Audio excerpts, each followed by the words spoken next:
I think, what do you think? Let's go. Let's do it. Let's do it. Okay, so hi everybody. Thank you so much for coming. So I'm Linda Miller, and I'm also part of the Historical Society as well as the 250th Commemoration Committee. So for those of you that don't know what that is, we are commemorating the founding of the nation from 250 years ago. Our kickoff was on Memorial Day, and we'll be having events through July 4th of next year. So Mary has been so kind as to have our speakers this year all themed with 250th anniversary speakers. So today we have with us Israel Provoncha. He's a history teacher at Hartford High School and has been a reenactor for 28 years.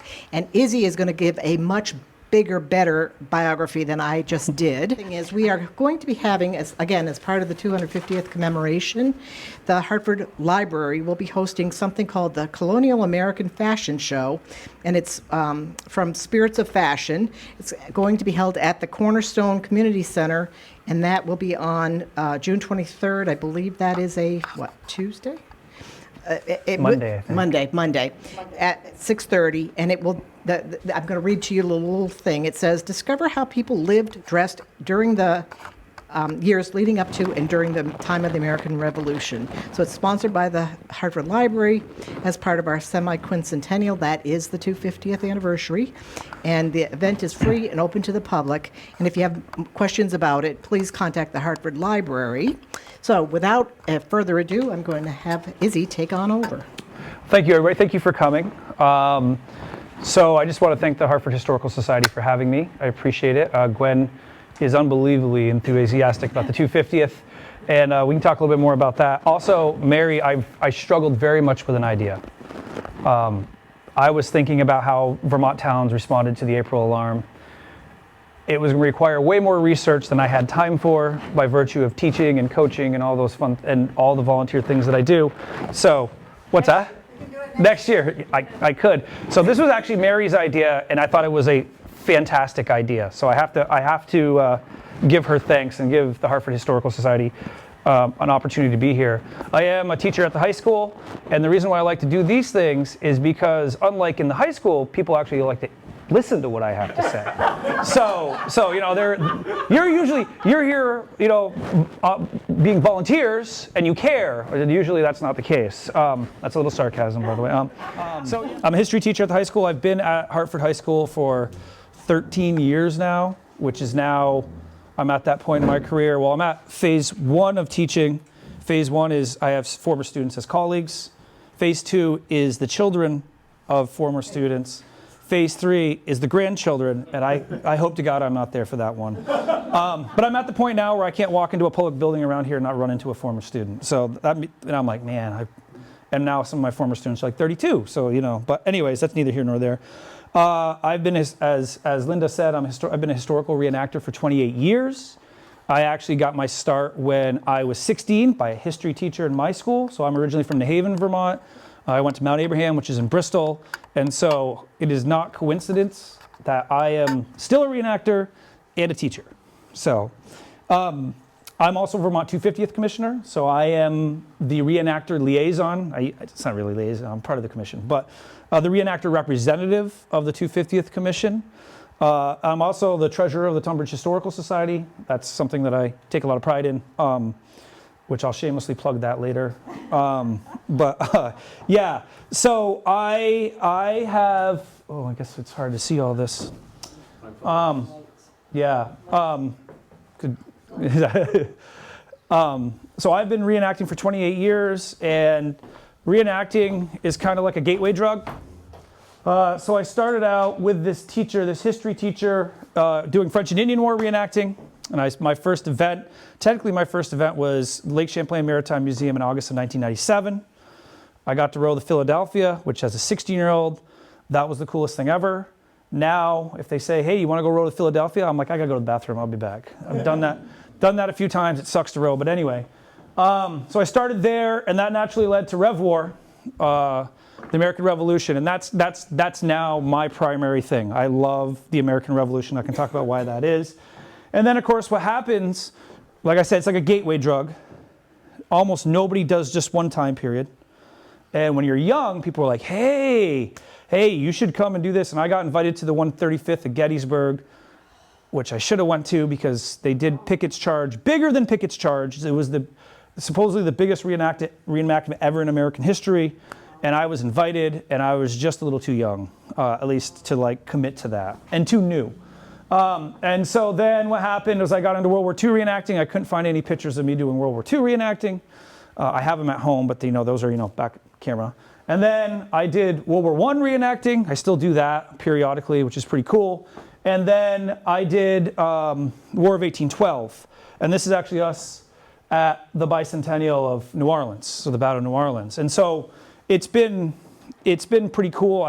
I dabble with Civil War. The problem is money and time. If I had unlimited money and unlimited time, I already have way too many uniforms. It's kind of stupid. And so, yeah, so it gets kind of, it escalates. And so I've done naval. This is 1812 naval. This is me actually in 1999. So my first full summer of reenacting at Fortress Louisburg. So we went up to Louisburg. And that's one of the cool things. I went to Waterloo. I did the 200th anniversary of Waterloo. So we went to Belgium. That was pretty cool. I've been to St. Kitts. So it's offered me opportunities to go visit places I probably wouldn't have gone on my own. And I can talk to you about Waterloo for days. But speaking of Waterloo, there's us in front of the Lion's Mound. You can see the Lion's Mound in the background. That was a pretty amazing opportunity. We do the 27th Regiment of Foot. That is a Northern Irish regiment. They're one of only 6 British regiments to serve in all 3 American wars.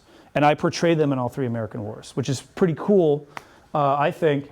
And actually, I had the opportunity, I'm an officer, and I had the opportunity to command an Irish company of the 27th and the 86th, which was about 50 guys strong, of which only 12 weren't actually Irish at Waterloo, which was really, that's one of my highlights. The other thing that I've done in the last couple years, which I haven't historically done, no pun intended, is I taught myself how to sew. And that is probably the worst thing that I could do. Because what happens is, again, it's like a drug. And so I put this kit together last year, and I've literally never worn it except for, like in this picture. And that is a Brunswick Dragoon coat from the Burgoyne campaign. And the reason why I made it was because the opportunity presented itself and because it's really pretty. So literally this sits in my closet. I've literally worn it once. But I made it. It's all handmade. I made it at Fort Ticonderoga. I can talk more about that. Here, speaking of Fort Ty, here's me this November. I don't know if that's Mick or Mac, but that's one of their oxen. You can see the fort in the background. So I volunteer at the fort, specifically in the off season, and they do a once a month living history event at the fort during the off season. And so I go to the fort quite a bit. I'm allowed to bring my boys, which basically the way my wife works is I can do whatever I want, whenever I want, as long as I take my kids. Here's me this past, that looks like January, portraying the 26th Regiment of Foot. And the 26th, of course, was the regiment that was garrisoning Fort Ticonderoga when it was taken by Ethan Allen and the Green Mountain Boys. So in a grenadier kit, which we can talk more about that. Here's me at the 250th of the Boston Massacre, portraying the 29th Regiment of Foot, who's the vein openers, the ones who famously drew blood on March 5th, 1770. And so what happens is you get caught up in this stuff. And people are like, hey, do you want to, oh man, that's pretty cool. And so I've actually had the honor, I guess, the privilege of being in a lot of 250th events. So the first 250th event I really did was the British troops' arrival at Boston. So we actually were on boats in the harbor, landed on Long Wharf, marched through Boston. We actually camped on the Common, as they did, which I got a lot of stories about that. You might ask me off record. It was very interesting. And again, my buddy's like, hey, do you want to do American Rifleman? We're going to do this event. It's like, yeah, why not? What's money? Who cares, right? It's the argument I make. First, my wife's not quite savvy enough. This is going to be, I shouldn't, okay. Yeah. She's not savvy enough to necessarily differentiate the coats. So, so this is my American Rifleman impression. We're going to do a little living history event with that and blah, blah, blah. So the point I'm trying to make is I got a lot of stuff, and it's fun. It's fun, and I'll talk about why it is. There's a variety of reasons, but of course, naturally, because I'm a history guy, we got to talk about history, and we got to talk about like the history of historical reenactments, and people have been reenacting, and I put that in air quotes, forever. This is a scene from the new Gladiator movie, but famously, I think it was Titus famously, allegedly flooded the Colosseum, right, and had a mock naval battle, which is a great word. It's called a namachia. Sounds like something you eat, right? Sounds like something you get at like Tucker box there, you know? But it's called a namachia. And so historically, people have always reenacted. And sometimes it's to honor, sometimes it's religious, but they did, and it's kind of interesting. You look at the Middle Ages, they reenacted Roman times. The Roman times, they reenacted the ancient Greeks, and so that kind of goes on and on. Also, another great example of that is Buffalo Bill. And if you've read about Buffalo Bill's Wild West show, this is insane to me. He actually had people from both sides of the Battle of Little Bighorn to recreate the Battle of Little Bighorn. Well, both sides. I mean, there wasn't much of the 7th Cavalry. So, I mean, the Native American contingent, but which, can you imagine that?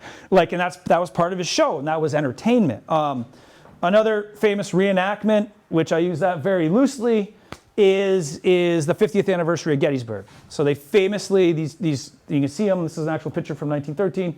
These are old Confederates doing Pickett's Charge. So they, obviously, it's not really a reenactment in the way we think of them today, but they had the old Confederates and the old Union soldiers get up and go across from each other and kind of run at each other and yell. And which is obviously a way for them to connect to their past, and it's a way for people to kind of experience it, which is kind of neat, right? So, but we can talk a little bit more about historical record. So modern reenacting gets its start with the centennial of the Civil War. So the Civil War is still by far the most popular form of reenacting. As I told you, Pickett's Charge, I think, historically was 12,500 guys, and they reenacted it larger than that, which the biggest reenactment I've ever been to is Waterloo. That was about 7,500 people. And so I can't imagine having 13,000 on one side. So that's mind-blowing to me, which is also why I wish I went. So yeah, you start to see the centennial. And so one of the things that I'm going to kind of talk about, because we're experiencing it right now, obviously this is the 250th, right? It has started. We are now in June. It starts on April 19th. I'll talk a little bit more about that. So we are in the middle of it. And what you see in all reenacting, so I've experienced the 250th of the French and Indian War, the 225th of the American Revolution, now the 250th of the American Revolution, the bicentennial of the War of 1812, and the centennial of the First World War. And what happens, it would be really interesting to actually plot this data, is there's a clear spike in people joining. Because there's interest, there's bigger events, and so there's a strong correlation to that. And of course, this kind of ties into that. And here's some Confederate reenactors in the 60s. And of course, the Revolution is no exception. So Revolutionary War reenacting, I have a friend who is now retired. I don't know how old he is, got to be old. But he started Rev War reenacting in the 60s, in the late 60s. He's the only person that I personally know who started back then. So I couldn't tell you if there's more people doing it, but and I've known him actually almost my entire reenacting career. So obviously with the bicentennial, there's a huge interest in the American Revolution. So we're kind of seeing that now, but if we want to talk about the differences between 50 years ago and now, we can, but it's kind of interesting. And so naturally, you see a growth in the hobby. So this is the 10th foot, and of course, that's Her Majesty Queen Elizabeth II, who famously visited America which I don't think that's happening this year. I would not hold my breath on Charles coming. So you start to see an uptick in it, and again, so it's colloquially known as the hobby. So I'm going to use that word, and people refer to that as it is the hobby. And that doesn't matter which time period you are talking about. If you hear somebody talking about the hobby, that's what they're talking about. So the hobby is going to grow as a result of the bicentennial. And I have a friend, I know plenty of people who are in the bicentennial. There is one person that I know pretty well. He's actually the old commander of the 10th Foot, and he was in the bicentennial, the 225th, and now he's in the 250th, which I think is really cool. You can also, if you ever seen the movie April Morning, anybody seen that movie from the 80s? Yeah, you can clearly see him when the British come out. They pan right on him. But of course, in those days, he was like 18, 17, so he's a young buck. He ain't no, it's part of my language, he's no young buck now. So it's kind of neat. So a lot of what I'm telling you, I'm going to tell you, is both my perspective and somewhat anecdotal, in the sense that I'm kind of sharing with you knowledge that has passed down through me through generations of reenactors, if that makes sense.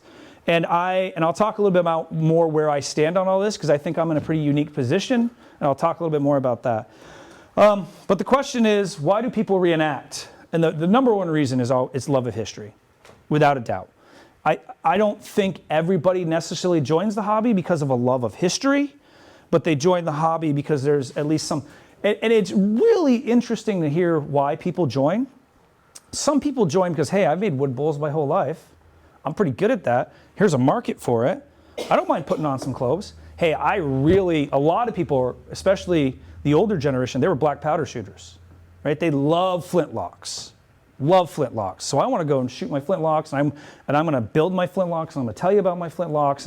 And so you see, it's not everybody's like, yeah, I read a history book, I want to go in. You know what I mean? The types of people and the reasons why they come are manifold. There's a whole variety of reasons, which is kind of interesting. So it's not like I've always been interested in the American Revolution, I want to do it. That is true with many people. Another reason that you hear a lot is connection to ancestors. So you'll hear a lot of people, and when I do these things, it never fails. Somebody will come up to me and say, my great-great-grandfather was in the 5th Connecticut, and he was at, and that's awesome, right? So there is a deep connection there. That's actually one of the reasons why I do it, not because I have an ancestor, because I mean, it's one of those things, if you go back far enough, we all got an ancestor, right?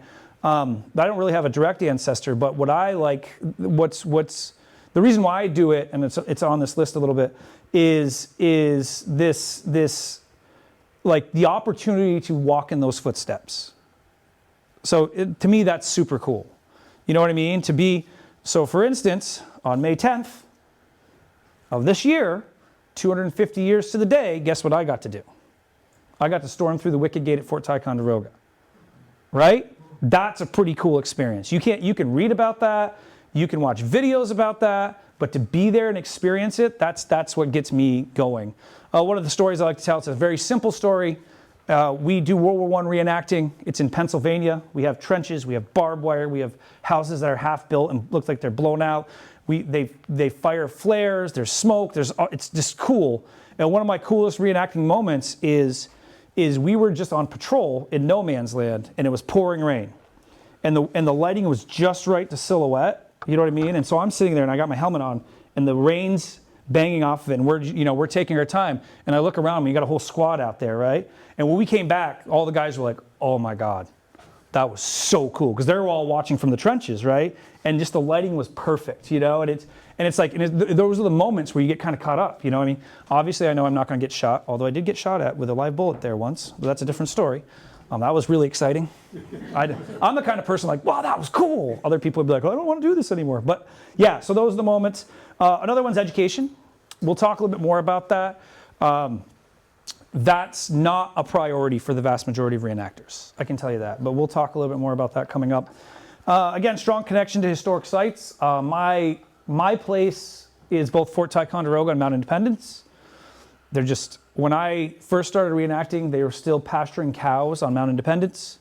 Mount Independence, they say, is the most preserved Revolutionary War site in America, mostly because it's in Vermont, right? Because it's Vermont, right? But when I was a kid, we used to have to go over a cow fence and step over cow crap to go do our thing, that's long gone. Yeah, so again, this idea of a guardianship, like this idea of protecting American history. So, and that kind of ties into the education idea, like the purveyors of American history. And again, what I said, the thing that I was alluding to is the desire for that historical connection, to be in the moment, which, again, we can talk about, well, I won't, this is my problem. I get so excited and I started thinking all these things. I just want to tell you everything, but I have it planned out. And the other thing that's huge with reenacting is it's a social network. And it's the most fascinating social network you'll ever meet. Because these people are people that you might only see, let's say, 10 times a year. But they are your best friends. Like, because you're with them for 48 straight hours often. You eat with them, you sleep with them. You know what I mean? We can't get away from each other. That's what we do. And so I always tell everybody that the way I like to think about that is basically, I can almost not go anywhere on the East Coast and not be able to make a phone call and have somebody help me. And these people would help me like that. And so that camaraderie, which is, if you've ever read about combat and soldiers and stuff like that, it really is part of that. Even though it's fake, we do it for 2 days, you know what I mean? But there's a strong connection with people, and I think that's what keeps people in. So it's kind of interesting in that regard. So that's kind of like the broader kind of perspective to think about. And again, some people are touching all these buttons, some people are touching a few, and it takes all kinds. People always say, like, modern politics, what is it like? It's everything. Right? You got a radical leftist, and there's a dude, he does German, no chance, and I'm pretty sure he's a full-fledged fascist, and not like in a hyperbolic sense, and everybody in between. So it's really interesting. Certain hobbies tend to be a more liberal lean. Certain hobbies tend to be a more conservative lean. When you start getting into real guns and machine guns, you start to see a little more conservative, which is really interesting. So there are, and again, I think most reenactors would agree. So I'm kind of pulling back the curtain. And some people may watch this presentation and be like, this freaking guy. I will die on this hill that I don't think I'm being hyperbolic. I don't think I'm overplaying it. I think I'm spot on. And I think a lot about these things. So just so you know, because when we talk a lot about these things, if you can believe it, and I'll talk about some of that tensions. So one of the things that we have is there's different levels of reenacting. Okay? People aren't necessarily aware of what level they're in. And sometimes they got to figure it out on their own. Some people refuse to change levels, and I'll get a little bit. So the first level is what we call colloquially the farb. Farby is a word, I have no idea what the word means, but it means that you look like crap. And again, if you know these people, I apologize ahead of time, but the first thing that sticks out is half these people have beards. People didn't really wear, if you wore a beard in the 18th century, you were insane, you were a criminal, you were a pauper. People in the 18th century just didn't have beards. The other thing, and I could go, I don't even know what this guy's wearing. Looks like a pirate coat to me. If you see his half gaiters are ill-fitting. These are not right. I don't know. The strap is made out of cotton. So we can go on and on forever. So that's kind of like the basic level. And it depends on who you are. Needless to say, there's money involved. Farb is the cheapest. And so that's what happens is people, and this is actually, we have a guy in our unit like this, he is very enthusiastic about the history. He is very unknowledgeable about the history. And so what he did is he went and got some of this stuff, and I'll talk a little bit more about some of this stuff, because I have some of this stuff, because I am not suggesting that I didn't go through this phase myself. But he got a bunch of stuff, and he's like, what do you think? And I'm like, yeah, you just wasted $500. You can't wear any of that. So we'll talk about that. The next level is what we call mainstream. And that's the people who do it pretty well. They do it pretty well. It's not bad. There's problems here and there, but overall, and this is the 10th foot. The 10th foot is kind of like the ultimate mainstream unit. These guys can field 75 guys. There's no unit in America that can field that many. And of course, when you field that many people, guess what you gotta have? A lot of stuff. And they've been around, I just showed you a picture of them with Queen Elizabeth. They've been around a long time. They have a lot of stuff. And what they do really well is, like, you call up and you say, hey, I want to show up. Can I show up to the event? Yeah, you can. And they will fully kit you out. They have it. And there's a cool video that the American Experience did a few years ago. Let me back up, 25 years ago. Yeah, getting to that stage of my life. And they go down to that same guy I was telling you about that I've known who's done all the anniversaries, and they show his basement, and there's just racks of coats. Racks and racks of coats. And so there's a place for that, right? Because it's like, hey, you want to join? Okay. So you got to learn how to sew. You got $2,500? You don't? Okay, well, and what they've done with the 10th, and to their credit, they've improved over time. And we'll talk a little bit more about what that is. The last group is what they call progressives.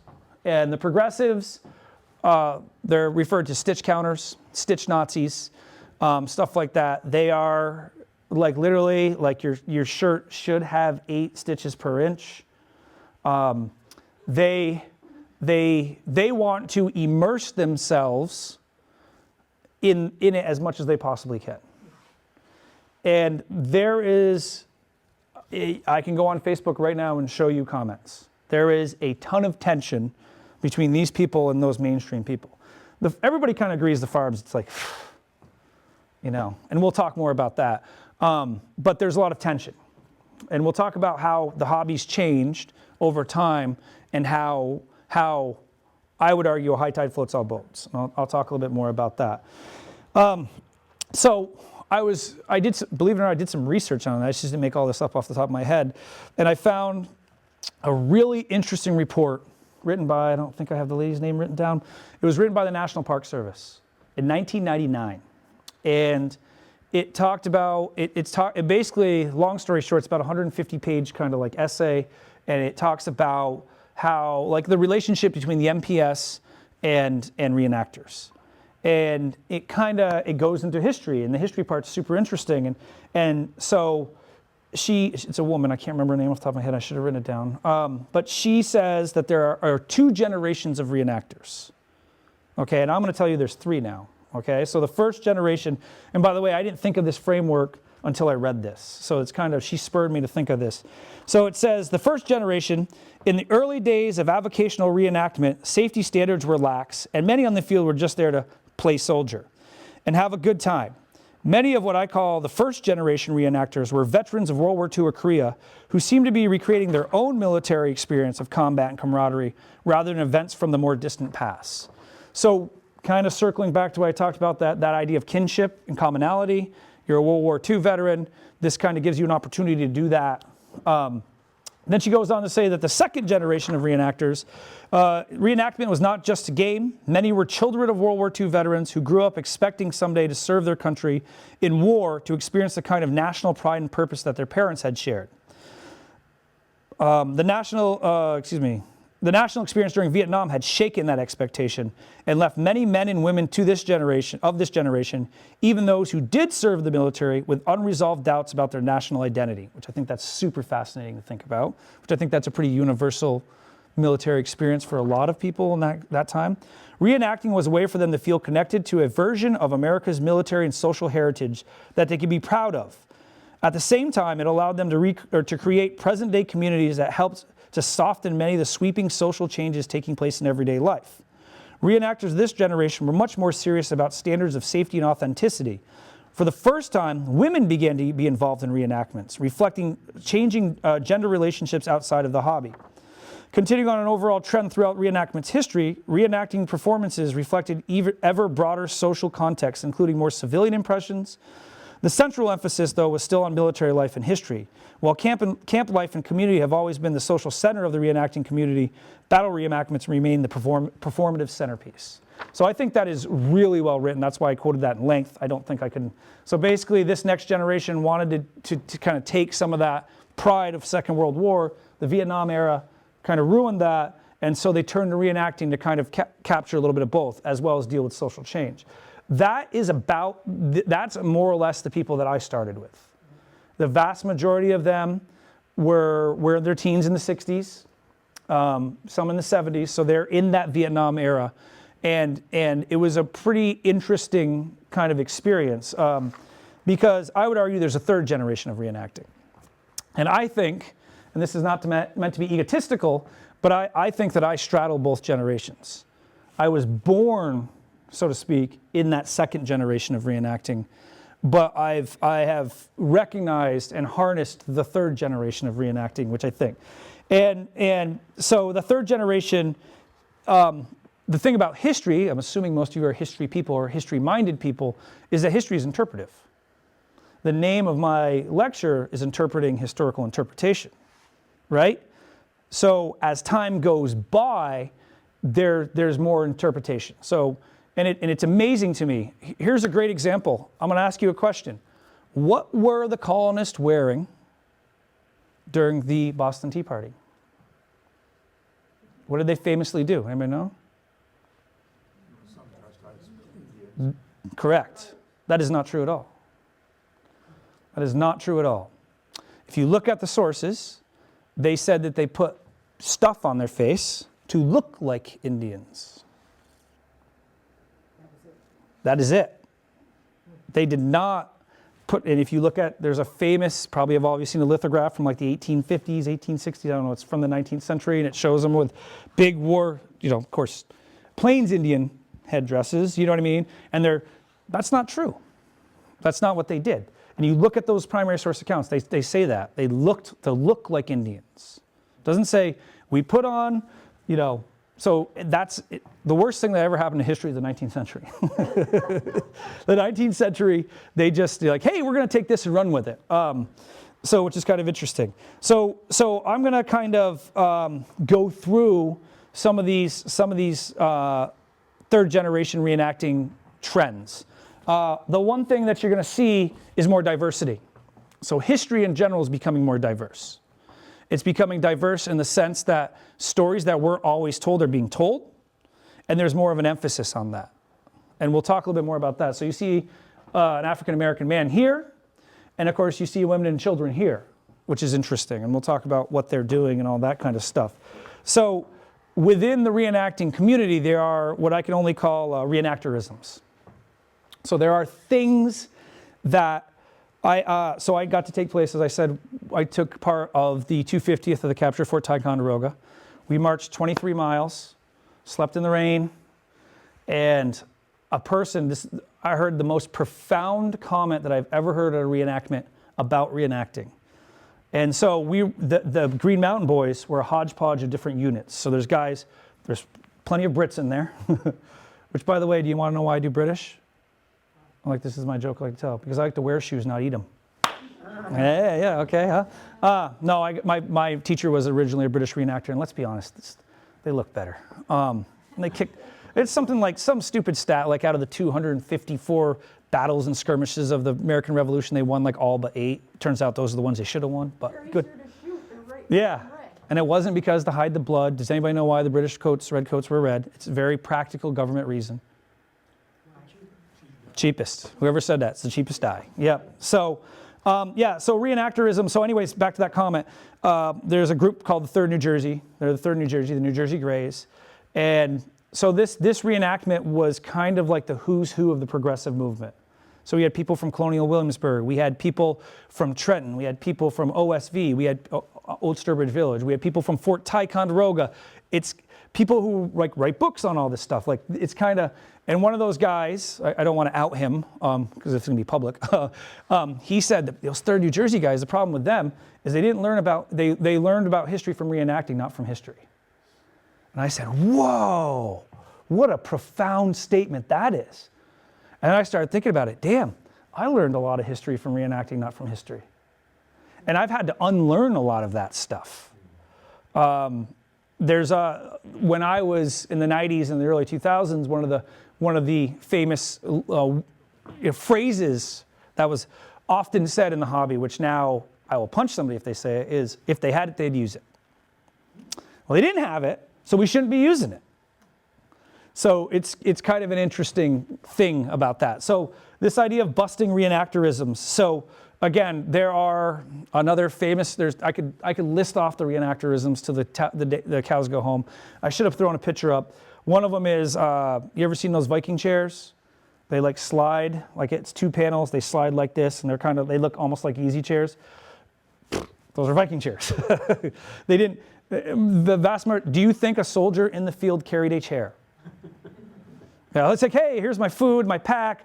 We're going to sit down at some point. I better bring this. No, hell no. They sat on the ground, right? They did. Soldiers are the most pragmatic people in the entire world. And there's other guys, you'll see them at reenactments and they got pistols stuffed everywhere and they got knives. No soldier's gonna do that. That's not practical, right? The soldiers are the most pragmatic people in the world. So you have this busting reenactorisms. And one of the ways that's done is through the spread of information. So obviously we live in the digital age. And in the digital age, we have unbelievable access to resources, which somehow as a society has made us dumber. But that's a story for a different time. There are a lot of primary sources have been digitized. A lot of primary sources not only have been digitized, but have been transcribed, right? And you'd be hard pressed if you know where to look. You should be able to find just about any painting or it's out there. And even, so what happens, a lot of these guys, they're patrolling auction sites and all of a sudden something from the 18th century will come up and they will fire off some emails. They'll circle the wagons. They'll take some pictures, and it's going to get sold privately, but it's going to be documented and it's going to be put someplace. Does that make sense? So it's kind of interesting in that regard. And so there's also these people are studying this stuff very, very intimately, I guess would be the word I'd use. Like, so before it's like, yeah, it's a coat. And by the way, I'll talk a little bit more about this stuff. I don't sell anything. So I have all my reenacting stuff from even when I was 17, 16. And I brought a lot of this stuff so you can actually see the change in the clothing. So I'll talk a little bit more about that. That's there for your viewing pleasure, I guess. So obviously one of the things that I just alluded to before with the whole Boston Tea Party is this focus on primary source research. And that's what that kind of quote is kind of about. So like going back to the sources. What did they say? Not what did a book say? Not what did you hear from the dude that's been reenacting for 30 years? What did they say? What did they write? And of course, what you have, as I said before, is unprecedented access to primary sources. Facebook is a wealth of information. Because there's a guy named John Reese, he's a published author. He was actually with the Green Mountain Boys with us and that. He's 72 and did all this crap with us, or maybe 60, I don't know, he's an older guy. He publishes so much stuff, right? And what does he do? He sends you links to access it. So it's there. I get an email from him every day because he posts every day and I get a paper. I don't read them all, obviously, nobody's got time for that. And it's all primary source based. You know what I'm saying? So it's there. You can literally go, it's like academia.edu, whatever it is. And by the way, if you're interested in any of this stuff, let me know, shoot me an email. I can send you all this information so you can see it, so you can know that I'm not lying. The other thing that's happened over time, and this is gonna be more reflected in this, is, and this is a really interesting website, the material culture slideshows. So what people have done, and you can kind of see this, is they have a group of people put together, they've basically taken not all, but a huge bunch of artifacts and put them thematically. So like naval, eating utensils, cooking, and these are very simple slideshows. And honestly, when I am thinking about doing something new, that's where I start. I go right there because they basically have a paragraph. Here's this 1748 lithograph. It shows this. So that's kind of a cool website. The other thing that's drastically changing the hobby is the quality of available materials. So when you come up and look at these materials, the things that I want you to pay attention to is not only the cloth, what it's made from, but also how it's constructed. And you're going to see there's big differences. So what's happened, this is James Cochin. James Cochin, he has a website. There is in England, so I'm thinking British, so just bear with me. In England, there's a clothing book, so an 18th century clothing book, and it has all of the facing colors of the British Army, which we can talk about what that means, and the lace, and the buttons. And so what he did was he went there and he basically went and made a fabric, a broadcloth that is the proper weave. So like literally, I can't remember. I can't even think of how it's, but it's like 80, whatever it is.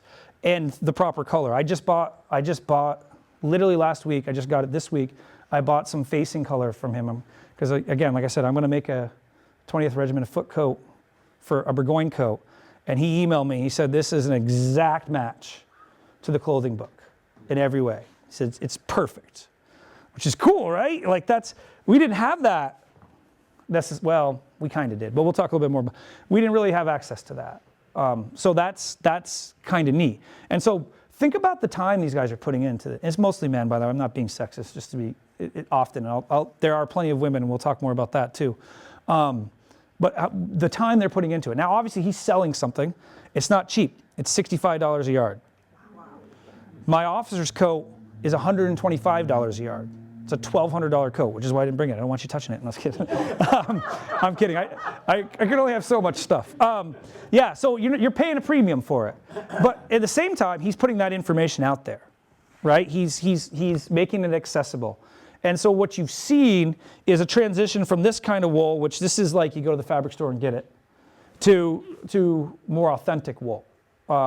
That's his broadcloth, his British, his red, is exact match in every way.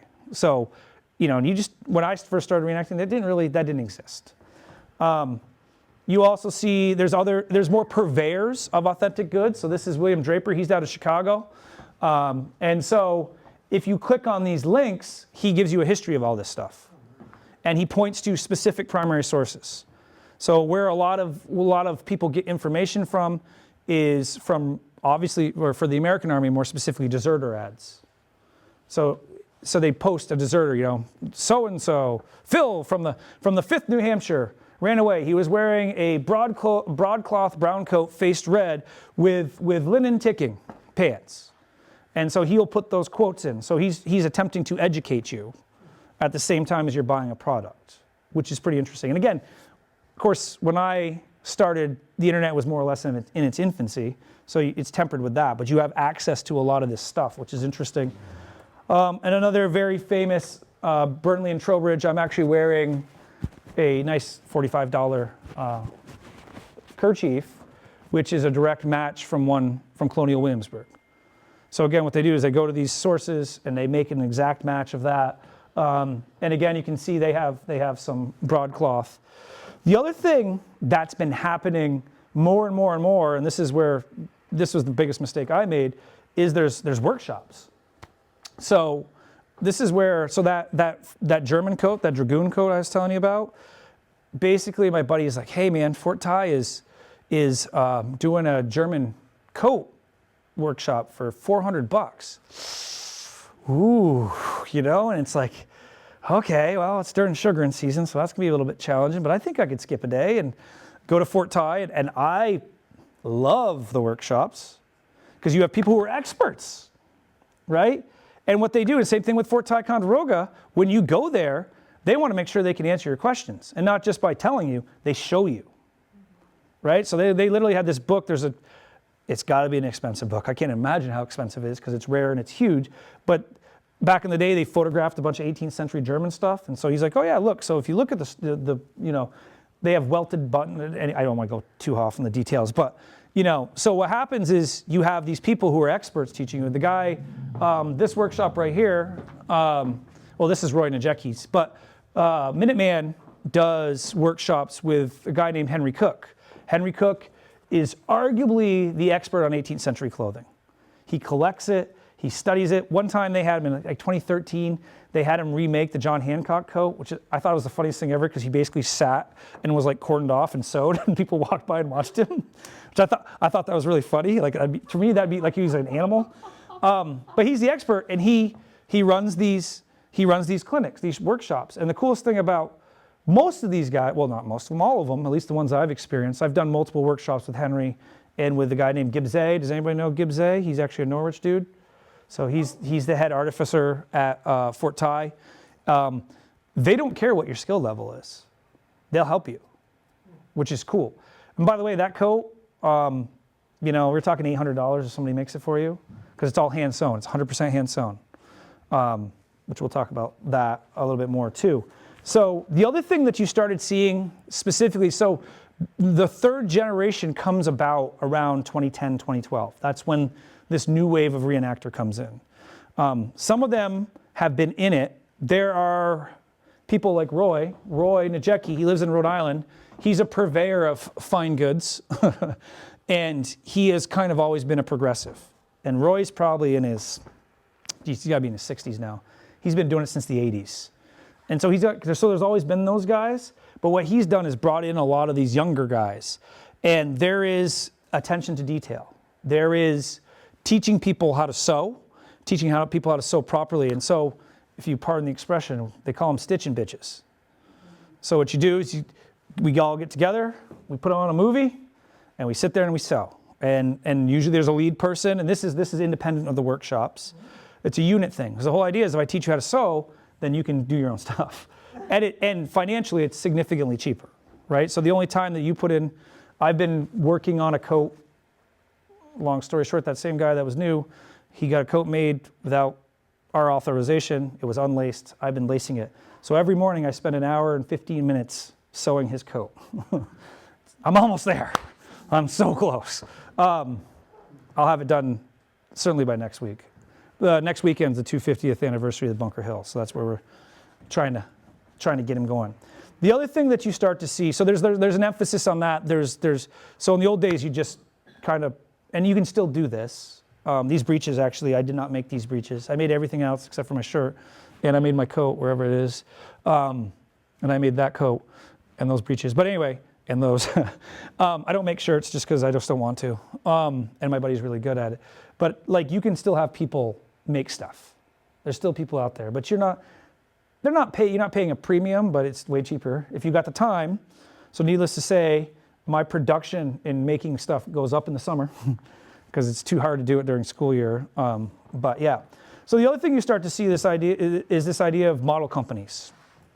And so this is actually one of the criticisms of the progressive movement, is they're not in one unit, they're in all units, which I'm starting to be guilty of that myself. So this is the 63rd Foot at Battle Road. And so basically what happens is a bunch of guys, Fort Ty will do this a lot. Fort Ty will be like, hey, we're doing this event in July. We want to do this regiment. Are you interested? And of course, the answer is always yes, because they're going to help you, right? And they put together these coats, and you might show up for an event or two. That's it. With that coat, which of course, if you think about that financially, that's not great. In the old days, and this is still true with a lot of the units, is loyalty is to the unit itself. Does that make sense? And in this new age of reenacting, it's into doing it well. And so I might do it well here and here and here and here. A great example is the 40th Foot. The 40th Foot is an uber progressive unit that you almost never see. They almost never show up because they're all doing 50 different things. But at Battle Road, they had 20 guys. And people were like, they might have 6, they might have 40, we don't know. Where's Battle Road? Battle Road is Minuteman National Park. So Lexington and Concord. So here is Brown's Company is kind of the first progressive unit. Brown's Company, and this is Battle Road as well. So they're still around. So a lot of these guys, like this guy right here, he does 10th Mass. He does 52nd Foot. This guy does a million impressions. Like I can't even count them all. This guy, same thing. He does 17th, 26th. The list goes on and on. 10th Mass. So you see that. Here's a picture of guys at the 250th of the capture of Fort Ticonderoga. And again, I could walk you through all these guys and tell you what units they're in. So that's changed the nature of reenacting. A lot of people, there was very much a paternal aspect to reenacting. You know what I mean? In my unit, the person who started me off, although a great human being on some ways, he was definitely a megalomaniac. And it was always about me, right? And so people like that kind of fade away.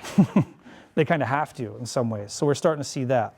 The other thing that's been super controversial in the last few years is event standards.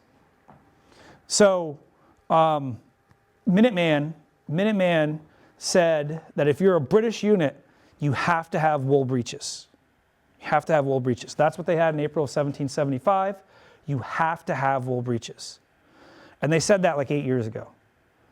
And they said that if there are some units that have different hats, specifically the 16th Light Dragoons, they got these like You've probably seen them. They got bear crest hats. They're like, you can't wear those. The 16th wasn't there. If you want to be there, you have to get a cocked hat. And it gets worse. They took pictures. You had to submit pictures. And then what you had to do, they would give you feedback. Yeah, and the feedback was a little nitpicky, even for my standards. One of our guys said his sleeve was too loose. It was too wide. So what I did is I sent a picture from a different angle. Says good, work smarter, not harder. But it was, and they refused. If you had a beard, don't even email us. If you got a beard, get the hell. We will kick you off this just like that. And you're starting to see that. Battle Road, which was in April, being the extreme, I would say. But if you look at videos of Battle Road, it's amazing, right? Everybody looks really, really, really good. The British look good, and I'll show you some pictures from that event. This is Fort Tye standards. I like their standards. And basically, I interpret it this way. This is really what we want. Please, please, please, please, please, please, please, please, show up wearing this. All right, we'll take this. Don't bother. I think this is the wave of the future. I think what Battle Road did is too much.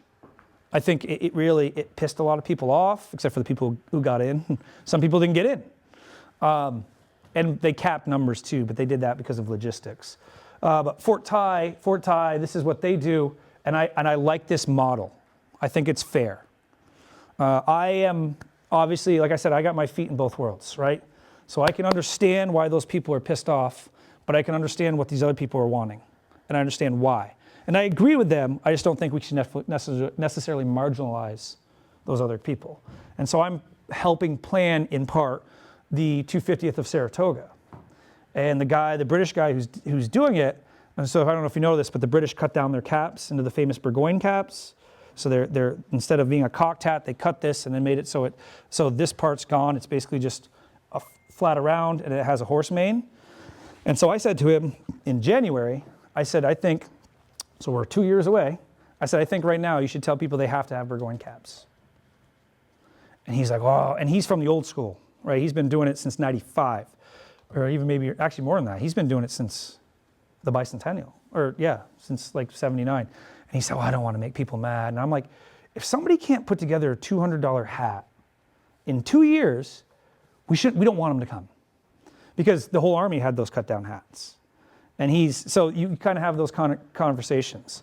The other thing that is super interesting is a focus on interpretive events. So I'm starting to lean this way myself. When you've done hundreds of bang bang shoot 'em ups, guess what? They're all the same. They feel the same. They're not, and people pay money to go watch. Y'all want to watch the bang bang shoot 'em ups, and I understand that. For me, it's like, oh, here we go. And sometimes they're fun, but there's a lot of more focus on living history and material culture. And what that allows is more diversity within the hobby. So you see much more women. So women are taking far more active role. I told you I'd circle back to this. There are women who are doing tons of research about women. There's men doing it too, and so what you're seeing is, and again, you look at the pictures of even 20 years ago, look at the way women are dressed, look at the way they're dressed now, it's night and day difference. So there's women who are putting together tons of stuff, and you're seeing, this is from Battle Road. So what they did, this is evacuation. So as the British were coming, a lot of people, and this is all historically documented, evacuated, right? So they did, and they must have had 50 people doing that. And it's women, it's children, it's men, it's older men, right? Because older dudes, some are going to want to carry a musket, not many. So you're seeing a lot of more interpretive kind of events and things, a lot more living history, which is for a lot of people, they're there for the bang bang shoot 'em ups, right? So it's kind of an interesting thing. Let's see, where am I? Well, I'm almost done. So if you're falling asleep, don't worry. So I just wanted to show you some pictures. So here's an American unit, and again, I'm not going to go through this because you'll think I'm elitist, but there's a million things wrong with that. So I'll just look at that picture for a second. Okay, just take it in. All right, and then I'm going to show you a picture comparative picture. You see the difference?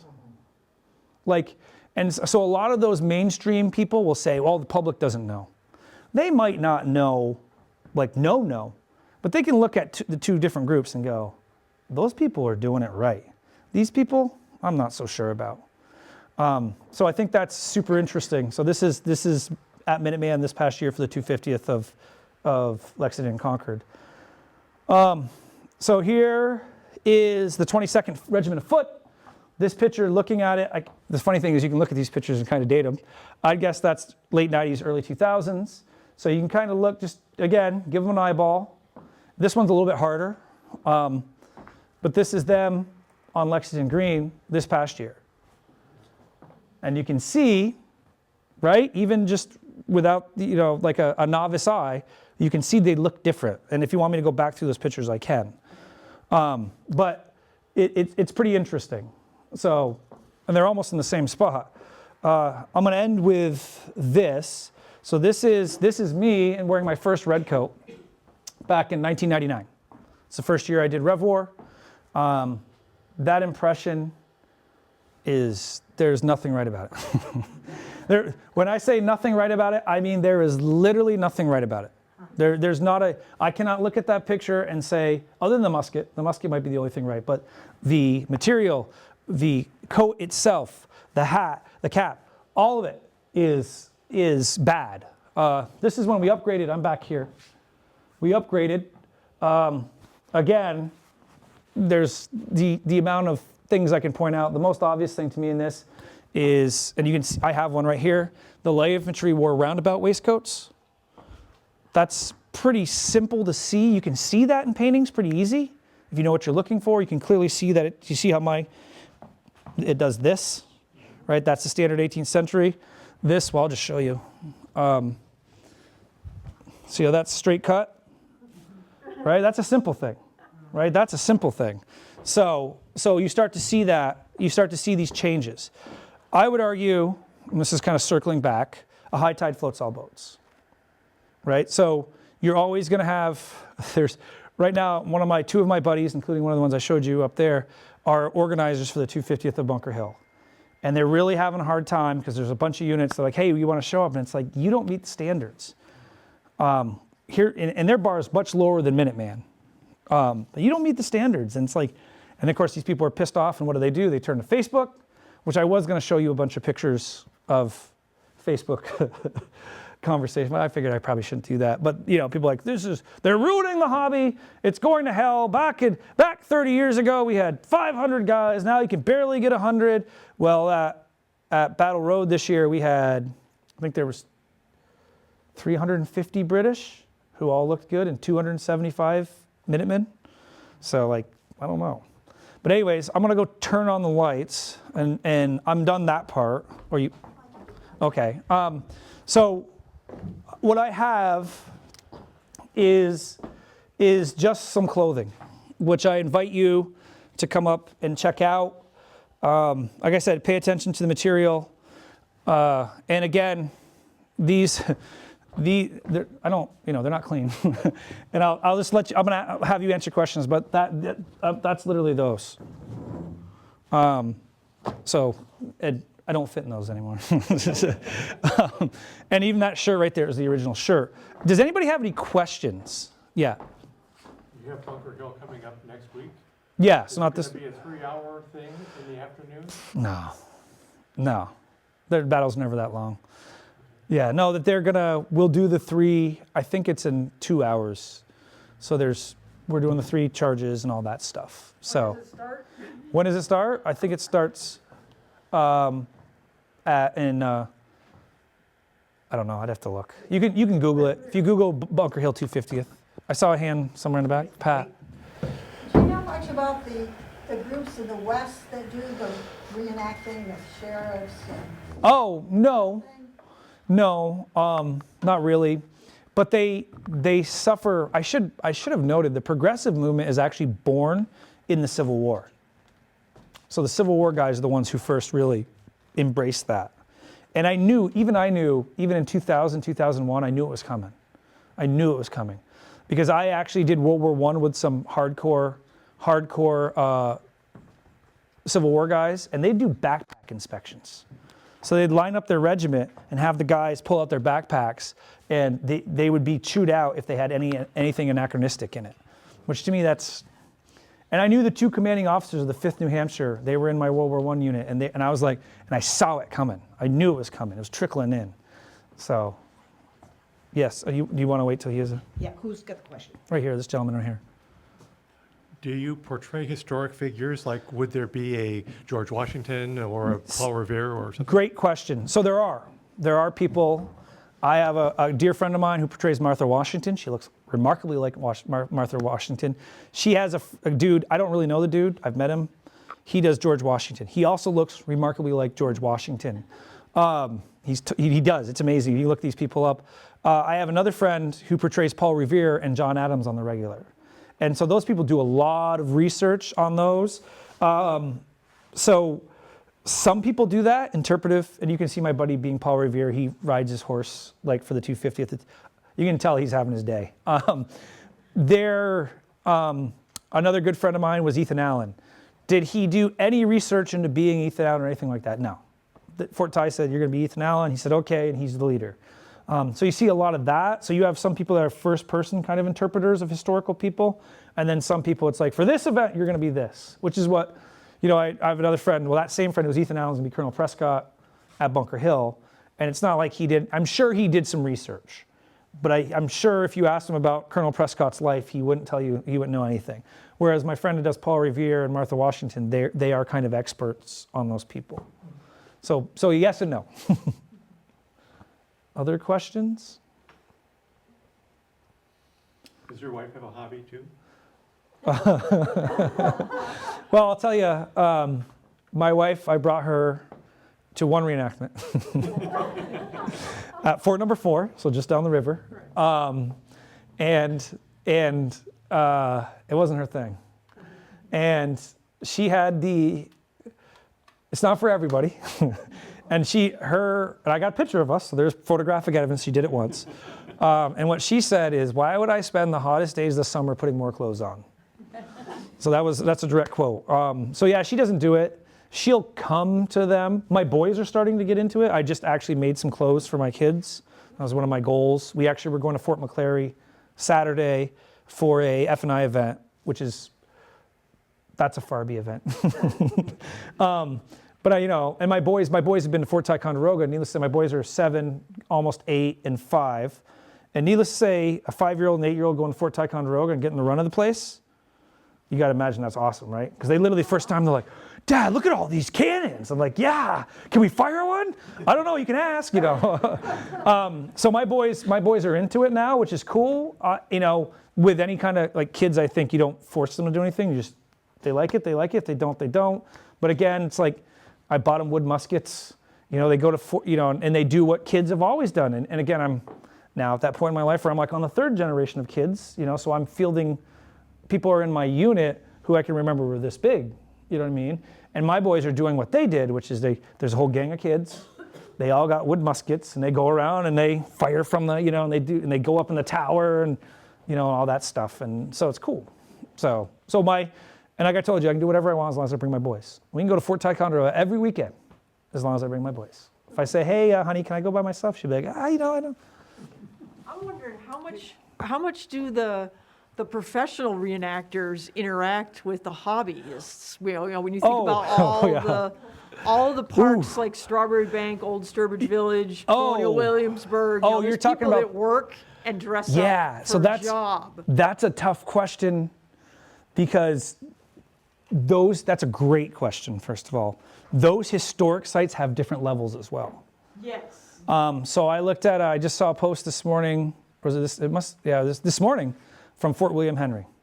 And I looked and I was like, God damn it. And my wife's like, what's wrong? I'm like, look at this picture. Look at this guy. Like they're telling history. Like, no, they're not. And of course, if you've been to Fort William Henry, it's bad, right? So places like Colonial Williamsburg, oh boy, that's Williamsburg and Fort Ticonderoga, that's top shelf, right? Those people are putting in lots of time, lots of money. They also have access to lots of resources, right? The Fort Ticonderoga collection is massive. so big that you only see like 1/32 of it, and as is Colonial Williamsburg. So yeah. I haven't been to Strawberry Bank in a long time. When I was Yeah. there, I don't remember. I haven't been in a long time. So yeah, it varies considerably too. But again, a high tide floats all boats. And again, access to those resources make a difference. The other thing I forgot to mention is the progressive movement, ironically, is more interested in education as well. So they're more likely to say, hey, guess what? I'm going to tell you about this stuff. You know what I mean? Whereas the mainstream people tend to be more standoffish, which is not, obviously that's not all or none. You know, but the progressives, they spend a lot of time on this. They spend a lot of time researching this. They spend a lot of time making this. They want to tell you about it, you know? So Izzy, since you're part of the 250 Commission, can you talk a little bit about what else is planned for Vermont? We're in a funny place because Vermont was in a funny place back then. So the 250th Commission we were created in October 2021. And our Vermont, I don't know if I didn't decide it. The anniversary is till 2027. So we're doing 75 to 77. And the short answer to that question is nothing, because we have become an unfunded government mandate.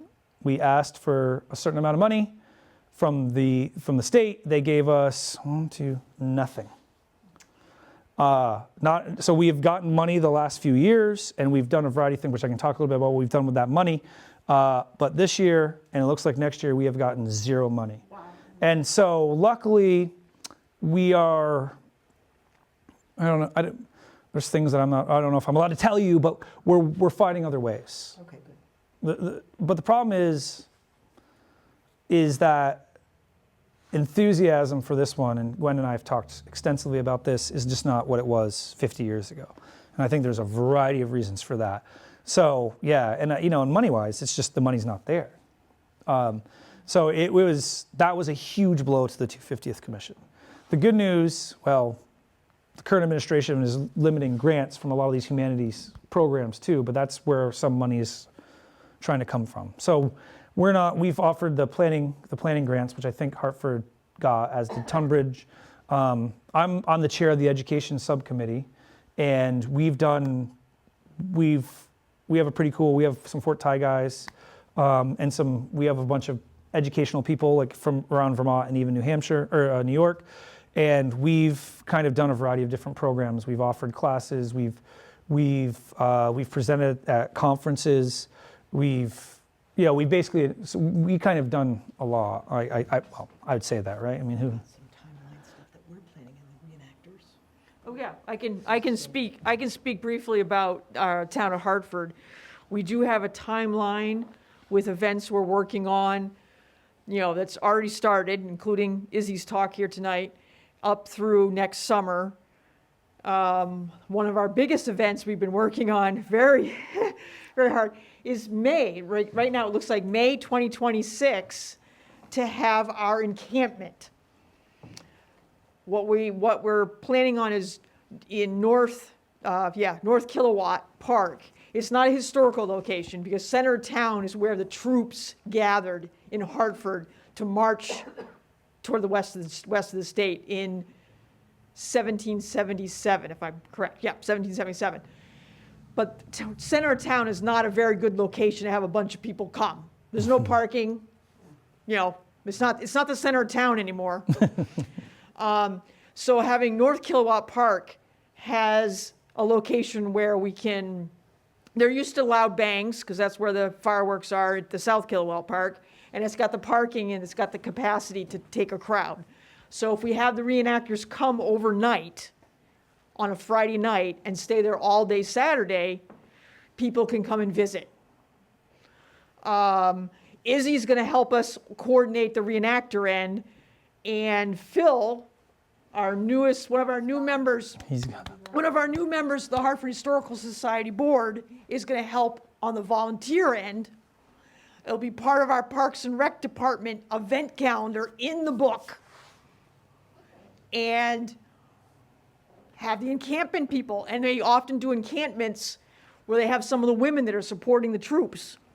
So they can set up their tents like they're camping out, like they're moving from point A to point B, and the kids and other folks in the town, and of course, going to be some surrounding towns, because we have nothing else we know of in the Connecticut River Valley.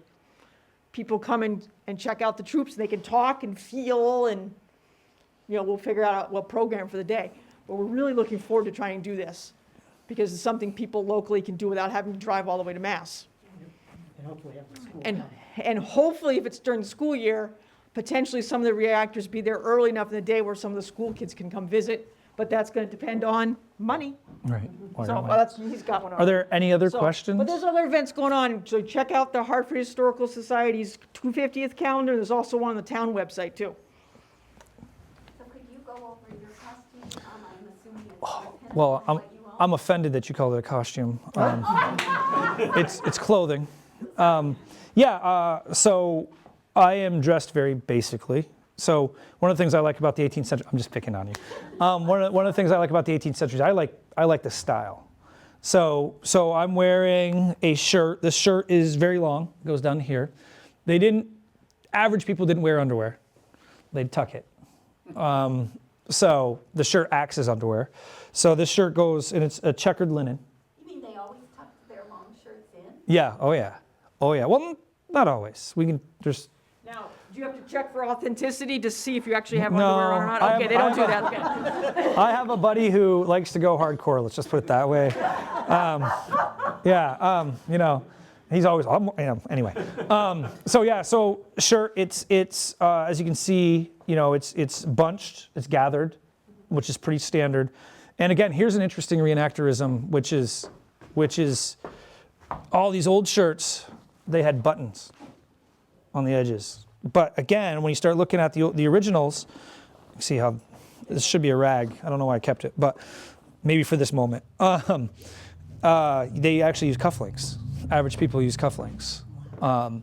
So the other thing that I have that you can't see, which is also a new thing that's come around the last 10 years, is thread buttons. Thread buttons on shirts, super common. If you look at that shirt, it doesn't have them. It might even have a plastic button on it. It wouldn't surprise me. By the way, that's made, I'm going to talk smack about a company. There is a company called Jas Townsend. And the way I like to describe them, they are the Walmart of 18th century. So it's cheap stuff you can get quickly.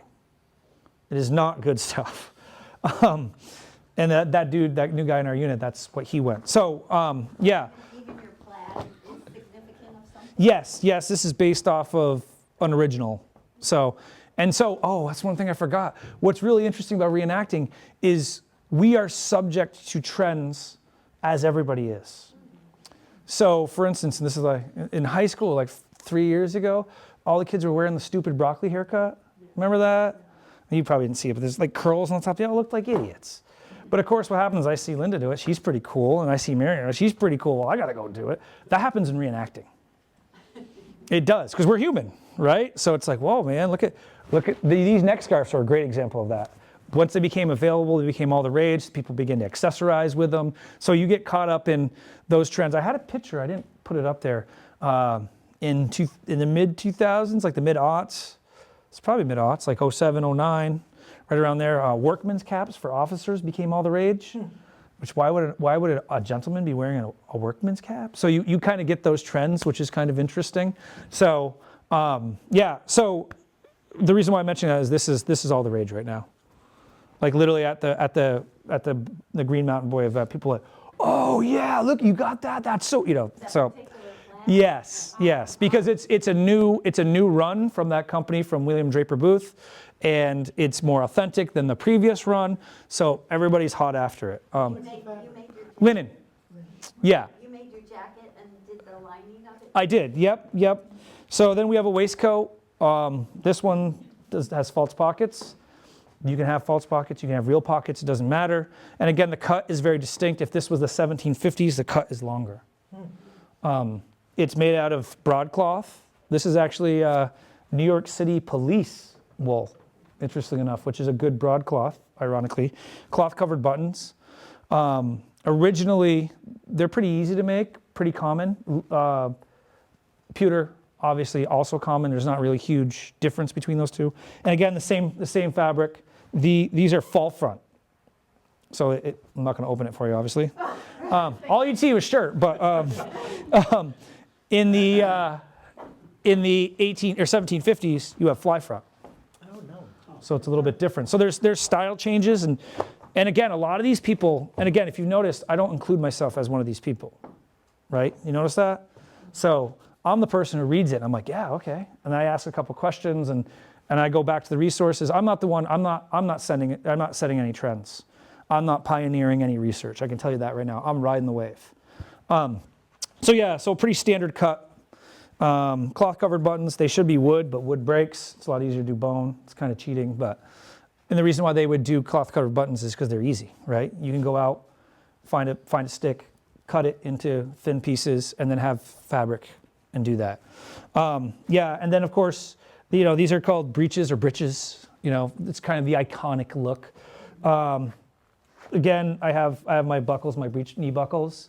And these are also trending right now, to use the language. You see how it has that seam? Oh, yeah. That's because these are hand knit. So I would have brought some other, guess how much these things cost? These are $65. And this is, and no, and this is what happened when you march through mud for 2 straight days. So, and that was the first time I wore them. So I got to learn how to darn real quick. Yeah, so pretty standard, again, look. And then, of course, buckle shoes. They also took a huge, you can see they're literally falling apart now. Oh, yeah. But these, I've had these for 9 years. Well, I can take them off, I guess. 9 years, and I did the Hubbardton March, marched 27 miles in these. I did Queenston Heights March, marched 13 clicks, so it wasn't 13 miles. Did 23 miles at Battle Road, because we did the march. So we started in Cambridge at Lechmere Park and marched all the way to Lexington Green, did the battle, marched all the way. We didn't make it to the North Bridge. Ran out of time, thank God. But it's also really annoying knowing that you're marching past the battlefield, knowing that you're going to fight back it. So these things have seen some miles, but they're all authentically made. When I did the Hubbardton March, 27 miles, we did 17 miles the first day, 10 the next. And the guy who organized it was like, you cannot wear 18th century shoes. You have to wear modern footwear. Your feet are gonna kill you, blah, blah, blah. Guess who's the last person out of everybody to get a blister? And the reason is because what you do when you get these new shoes, they're leather. You literally go stand in a mud puddle for like 10 minutes. Like just stand there. And then you walk in them the rest of the day. And guess what they do? They form to your feet, right? So it's like, and I was literally, I got mine at the last mile, yeah. The last thing is your hat, please. Yeah, so cocked hat. There is a variety of hats. I just ordered a new hat today. I have lots of hats. I brought some hats so you can look at how those are different. There's a guy, his name's Matt Brinkle.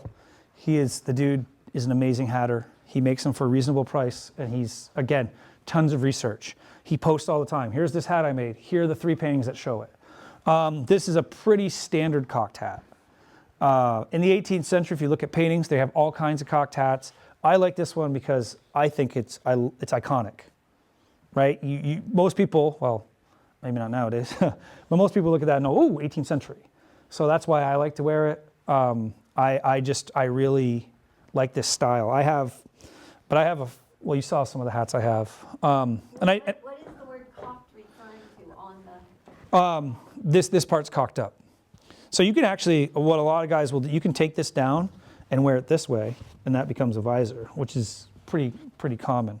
And then my frock coat, again, just because it gets hot, I half lined it, which is actually authentic as well. It's half lined, and I did the same thing. Most coats have false buttons, so usually the middle 3 are actually buttonable. I just made these all buttonholes because that guy, Henry Cook, his joke is the first 1,000 buttonholes are the worst. They suck. And my wife's like, how come you keep doing those? Because when you get in a rhythm, you just gotta keep going. And it's like, for these buttonholes, it's about 15 minutes each. So, and there's a lot of them. Although I didn't put any on there, which is smart. I did put pockets in there. But again, it's pretty, I'll put it on. But it's pretty, I'll show you the cut just so you can see. Pretty standard. So again, it's got kind of a modern collar, which is a little bit different. you can see it's cut away, right? So that's just the 18th century style. The other thing, Never button it in. you can. Yeah, I can. I just, you could. Yeah, yeah, but it's made to, on the British coats, they have, well, you can see it here. Well, I'll show you, because I have one. How about that? You have the facings, like these are called lapels, but it actually buttons, it closes over hook and eye. So you only button over it when you're cold. But yeah, the other thing, another major difference between, that I kind of alluded to, is the fit. In the 18th century, everything was tailor fit. So everything should be tight. If you look at the paintings, you don't see bagginess. Everything is tight, right? And so if you want to see a bad reenactor, the two ways, to me, my standards are very simple. Proper material, proper fit, no beards. That's all I want from you. So if it's made out of the proper material and it's not hanging off of you, then I don't care. But that's not asking a lot, but you'd be surprised how much that's asking. So, any other questions? Yes, ma'am. One more. We have one more. Just a second. Do you ever get brought in for TV shows or movies? Yeah. So I have done stuff with Ken Burns. He wasn't standing there like, hey. So we did Ken Burns stuff. I skipped school to do it. So, I went to Saratoga National Park a couple Mondays ago, maybe 3 weeks ago, and did a Netflix thing. So, which was mostly me standing in front of a green screen. And then I did Lost Nation, which was pretty cool. That was, I was asked at Hubbardton, Jake Craven kind of came up to me because Elsa Gilbertson, who obviously John knows, she's like, oh, ask him. And he's like, can you get some reenactors? I'm like, yeah, sure. So we went up and shot the movie, or part of the movie, which was a lot of fun because we were with professional actors, professional stuntmen. So the dude, the stuntman, the stunt coordinator he's been in multiple movies. He was pretty fun to work with. I have a sense of humor, which I don't know if he shared. He, in my one scene where I die in 5 seconds or less, he kept telling me that I get shot, right? And he's like, you guys gotta be more violent. So I'm like, that's not the way. He's like, it's a movie. And I'm like, and so on the last scene, I flipped so hard, I actually broke my sword. But his name's Cairo. I started calling him More Violence Cairo, which we thought was funny. He didn't necessarily think it's funny, but, well, anyway. I could talk to you for days about this, but if you want to come up and ask questions, but thank you all for coming and listening to me spiel. So. Wonderful. Well, thanks for having me. Yes, and thanks to the Hartford Historical Society for having me.